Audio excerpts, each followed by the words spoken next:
On this edition of Locked On Reds, the Reds have bounced back from losing the no-hitter in Pittsburgh much quicker than we hoped, and it's thanks to two pitchers, neither of whom you or I saw coming in spring training. Let's go!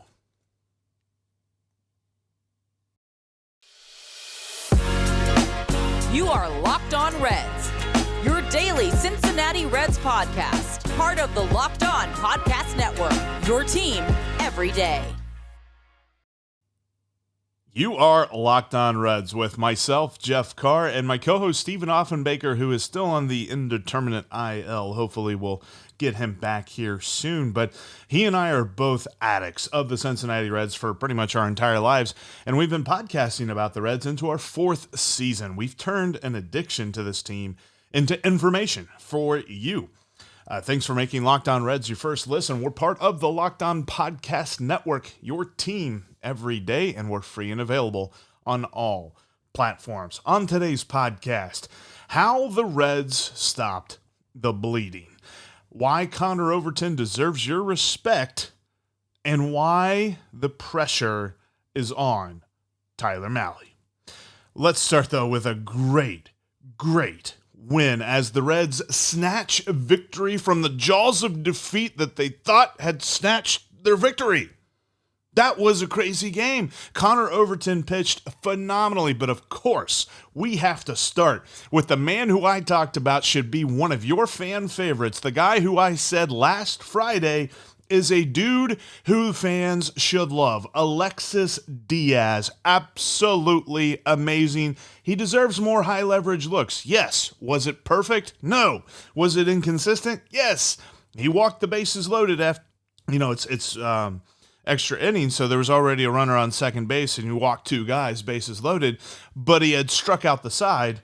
It's the just absolute opposite ends of the spectrum when you're talking about pitching there. But honestly, we talk about the fastball a lot, but that slider, if you're Alexis Diaz and you ever need some kind of resume video, show that video of him striking out Jose Ramirez. Jose Ramirez had no idea where that pitch came from. He had no idea where that pitch was going. And I don't even know that he had control of his body at that point. He was just flailing. That was a terrible looking swing. He was trying to foul it off. I understand that, but he had no idea where that pitch was. That slider absolutely fooled him. Seriously, both of Alexis Diaz's pitches are phenomenal.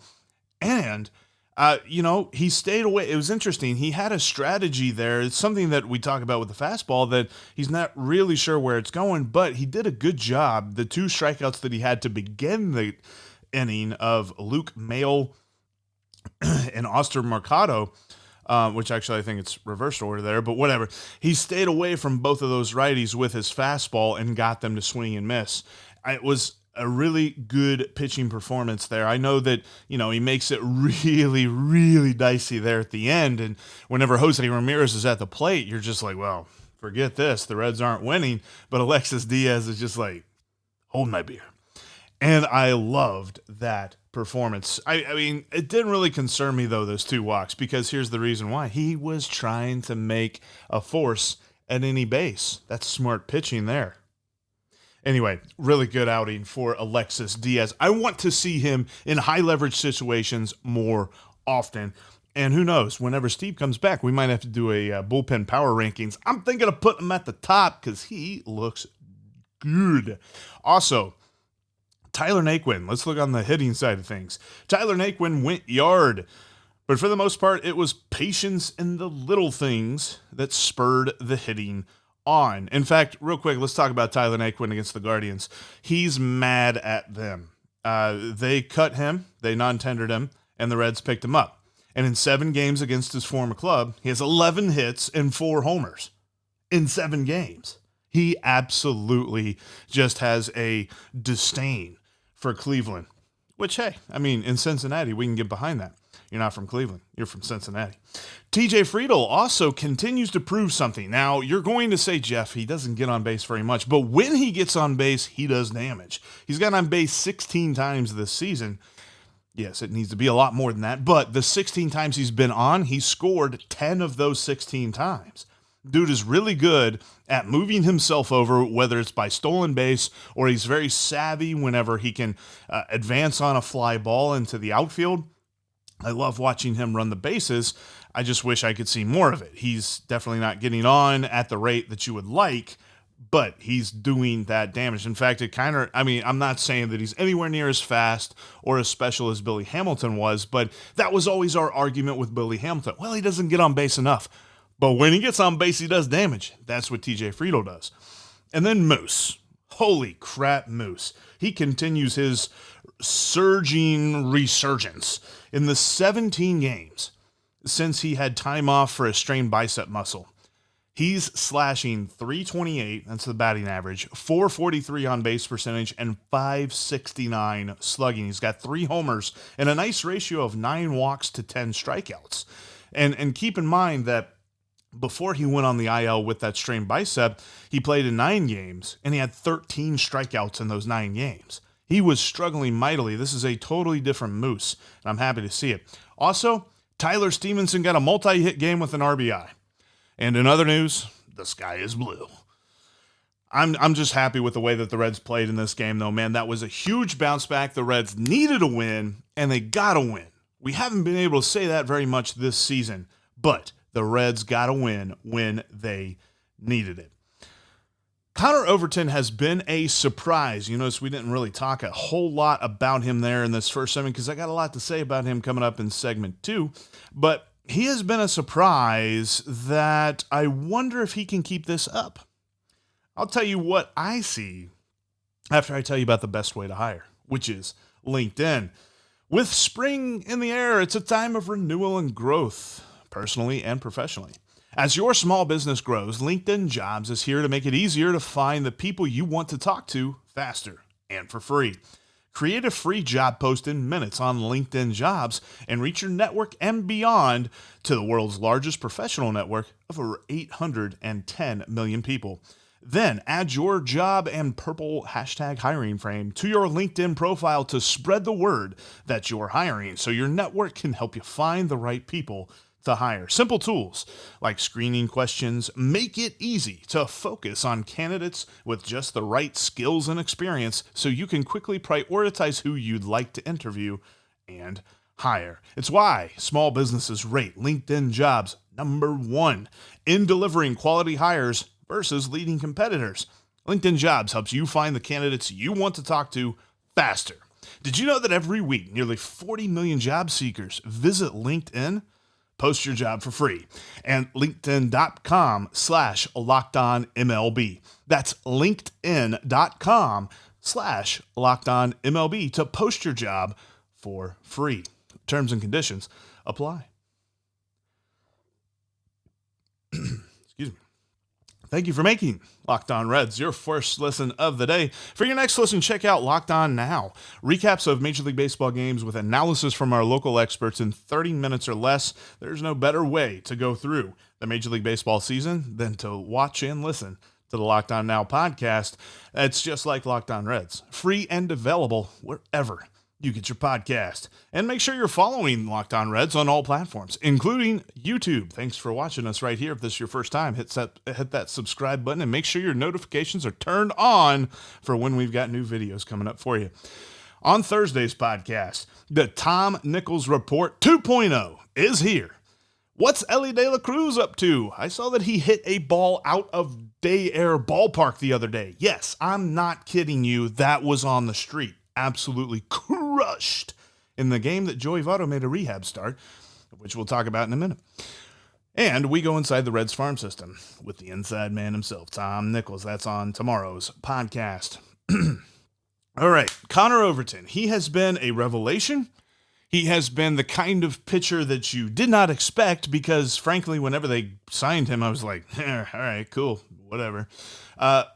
Is he overachieving? Now, here's the thing.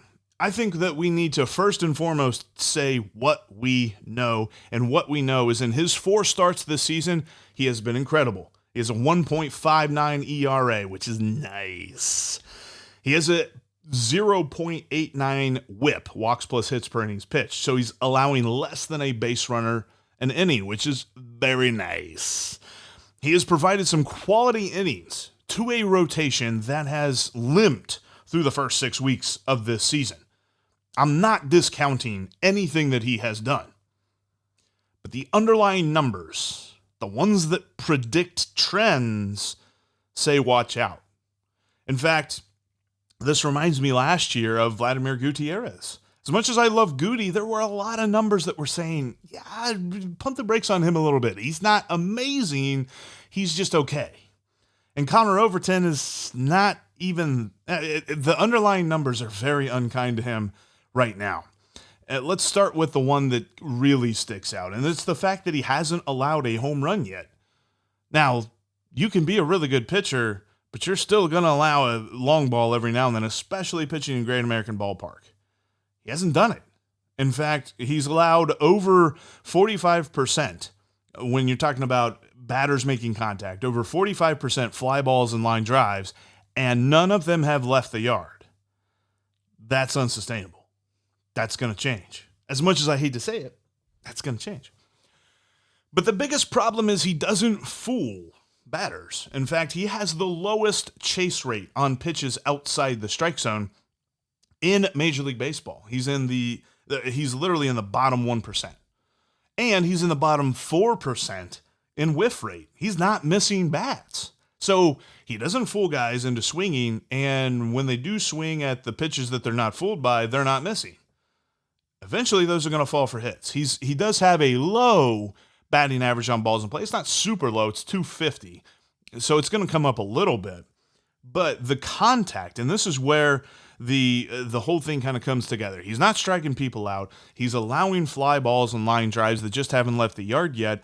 The contact that he's been giving up is quality contact. And I saw our friends over at Reds Content Plus kind of said, like, think of Wade Miley last year when you said, okay, well, he's not striking guys out a whole lot, but at least he's allowing soft contact.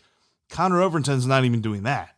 The contact he's been giving up is quality contact. In fact, his average exit velocity, for those of you that love this number, is over 93 miles an hour. The league average is 88. He's getting clobbered. He's in the bottom 4% of average exit velocity allowed. It's just the ball gets clobbered and then a Reds fielder catches it. Or it's a ground ball or something that gets picked up and thrown to first. But overall, what he has done for the Reds team this season has been phenomenal. And I don't want to understate that and underrate it in any way, because the Reds have needed it. The Reds absolutely needed him yesterday, and he came through. Now, you pitch 7 2/3 innings, and you do as well as he did, throwing 98 pitches, you're thinking, okay, he had a really nice day on the strikeouts. He only had 2 strikeouts. That's not the kind of numbers that you would expect for that. He was pitching to a lot of contact, and that contact was just turning into outs. There's a randomness, and especially when you're relying on this Reds fielding unit that is unsustainable. And as much as I've loved to see it, I'm not expecting that to continue. It's something that I think the Reds have gotten a little bit lucky with, because we've talked about their lack of a plan for the roster. Conner Overton is a guy that at least softens that blow, because to say that they picked up Conner Overton knowing he was going to do this, I don't believe that for a second. The fact that he is doing this is phenomenal. But remember, there are numbers that predict. These numbers predicted Vladimir Gutierrez kind of coming back down to earth. And these numbers for Conner Overton are very, very similar, if not even more so, to the side of regression is coming. Just get ready. The next start for Conner Overton could be a little dicey. As much as I hate to say that, because I've enjoyed watching him pitch. Whenever I see him as a probable starter for the Reds these last 2 weeks, I've been like, okay, I feel a little bit better about that. But coming up here soon, that might not be the case. So just kind of, get ready. The underlying numbers, not as friendly as we would like them to be for Conner Overton. All right, tonight's pitcher, Tyler Mahle. He's got a challenge that he must crush tonight. And should Nick Lodolo throw another pitch this year? I know one answer you need, and that's Built Bar. Imagine dipping your finger into a plastic tub of birthday cake frosting and then opening your eyes and realizing that it's only 150 calories and 16 grams of protein. That is what it's like to eat a birthday cake puff from Built. I just received my birthday cake puffs, and I'm telling you, they're my favorite flavor. Officially, they've taken over all other flavors.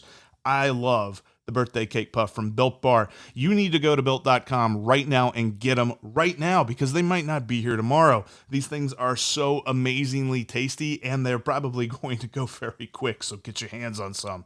And if you haven't tried the puffs as a whole, I'll let you in on a little secret because that's what friends do. A chocolate-covered marshmallow protein bar. Yeah, you heard me right. Delicious flavored marshmallow covered in 100% real chocolate, and we're talking a lot of protein in this marshmallow. Put it all together. When you talk about a marshmallow covered in chocolate and sprinkles, that doesn't sound like it should be healthy. But in fact it is, because it has 150 calories only. 16 grams of protein, heck yeah. It does have 9 grams of sugar, but that's not too bad. And it's an amazing option if you're looking for a healthy way to get flavor and variety into your day. Plus, Built Puffs include collagen protein, which your body absorbs more efficiently and provides tons of health benefits. Go to Built.com to get the birthday cake puffs now and use the promo code LOCKED15 to save 15% off your next order. That's Built.com and the promo code LOCKED15. Make sure you're following us on Twitter. You can follow Steve at @SOffenbaker with 2 Fs. You can follow me at Jeff Carr with 3 Fs. And you can follow the Locked On Reds account with no Fs. Also, make sure you're subscribed right here on YouTube. All right, Tyler Mahle's got a challenge tonight that he needs to crush because his start to the season has been rough, but he's been riding the ship as of late. The question is, can he continue that success tonight, or will we see inconsistent Mahle show up? Will we see the guy who just can't seem to hit the strike zone and has to throw 100 pitches to get out of 4 innings? The last 2 starts have been better. He has 11 innings in the last 2 games with 4 earned runs allowed, including 14 strikeouts to just 4 walks. Like to see the walks maybe down 1 or 2 more, but hey, that's a good start. He has allowed a home run in every game that he's pitched in May, though. But the nice thing is, you can say that, but you can also say he is holding opposing batters to a .359 slugging. So when they hit the ball, they're not hitting it very hard. They're not getting extra bases. Because when you look at his numbers, and this is from Baseball Savant, he's actually pretty solid. Now, he's not spectacular. You know, you'd like to see a lot more deep red in these numbers because red is good, blue is bad. His walk rate needs to improve, and his fastball velocity, it's always been low. He's always averaging around 92 miles an hour, something like that, but he's always efficient with it, or at least he has been in the past. The question will be, what's the splitter doing today? Because that's really where we're going to see if it's fooling hitters, if they're swinging over top of it, if they're flailing at it like it's like, where did that go? Then we're going to see good Mahle. If they're laying off of it, it's going to be a long day because we've seen that so far this season. But it's good to note that his underlying numbers are solid and they don't paint a picture of a pitcher that should be struggling as much as he has to start the year. I'm very happy to note that. But I know that when it comes to pitching on the road, we saw him a lot better this past season. He hasn't quite gotten there just yet. Those numbers that he was putting up last year have disappeared, but hopefully he can do that today against this Guardians lineup. Quick injury update, because Joey Votto did a rehab start last night in Dayton. That wasn't his first rehab start. He played a couple of games in AAA Louisville, but he played in Dayton last night. He was crushing batting practice home runs, went 1 for 4 in the game with a couple of strikeouts, but everybody said that he looked solid, and both representatives from the team and Joey himself said he's going to be back for the series in Toronto, which is good. I mean, number one, it's always good to have Joey Votto in the lineup, but number two, for the Reds to go to Toronto and not have Joey with them almost feels like a crime. So it's going to be good to see him play against the Blue Jays this weekend. One injury update that is concerning. And this is something that I have a question for you about. And you can respond down in the comments here on YouTube, or you can tweet at me at Jeff Carr with 3 Fs, or tweet at the show at Locked On Reds. Nick Lodolo has stopped throwing for a week. He recently went on the injured list a couple of weeks ago with back spasms. I thought at the time they're just managing his innings. But the fact that they've completely shut him down from throwing whatsoever leads me to believe that that not only was wrong, but that was way wrong. He is hurt. It's too early to say that this is becoming it's going to be like a chronic problem for him, something that we talked about with Sonny Gray, where he was just like, yes, this is something I will have to deal with, for the rest of my career. I don't think we're there yet. And I think because of that, this idea of should they just keep him shut down needs to be talked about. And maybe it is. Maybe the Reds are already approaching this with kid gloves, and they should, because Nick Lodolo, as much as Hunter Green is a huge part of this Reds future, so is Nick Lodolo. They go step in step. They both got called up this year. They're both going to be the future top of the rotation. The Reds really need to treat this with kid gloves, because it feels like sometimes they rely on the player quite a bit to be like, yes, I'm healthy. And they bring him back too early, and then they tweak it. See Jonathan India, who still doesn't have a timetable to start a rehab assignment. Nick Lodolo, I'm wondering if he should pitch again this year. I would love to see it. I would love to see it. And hopefully this really is just over, and maybe the shutting him down for this week is the overcautiousness that we want them to have. But there's still a question in the back of my mind of, okay, number one, the Reds aren't playing for anything this year. I'm just hoping that they can hit the over. He's got a very promising career ahead of him. Do we really want to risk him having some kind of chronic back issue for a dude, a lefty pitcher that's got kind of a little bit of a, wonky delivery, things like that? Is this something that the Reds just need to shut him down for the rest of the year? I'm curious about that, because I really want Nick Lodolo to have a successful career, not just a successful 2022. And I think that the Reds need to have an answer for that question. And then one other injury update. Jose Barrero is beginning a rehab assignment in AAA Louisville this week. We'll see him in the middle of June, because he is literally starting his spring training now. So it's not as if he's going to be able to play like 3 or 4 games and then he'll be in the major leagues. He's going to be down in AAA for probably 3 or 4 weeks, probably about the same time that everybody had their spring training this year. And then we'll see him, middle of June, something like that. But there was also one other positive nugget. Mike Minor will return will get here, I guess. You can't return if you haven't been here before. So, yeah, Mike Minor will make his Reds debut in the Cubs series whenever the Reds come back home next week. So, that was encouraging to see as well. But that's going to end as I think that overall, you're seeing a couple of positive updates, but I wonder about Nick Lodolo, man. I really do. I'm not sure that the Reds need to push this along and expect him to be back in a couple of weeks. If it's something that, okay, maybe we shut him down to the All-Star break, see what's going on, because it seems like, he's been trying to work through it. He's been trying to pitch bullpen sessions and, do long toss and all this other stuff, and it's still just not working. So maybe you shut him down for an extended period of time. And that's kind of what they're doing right now.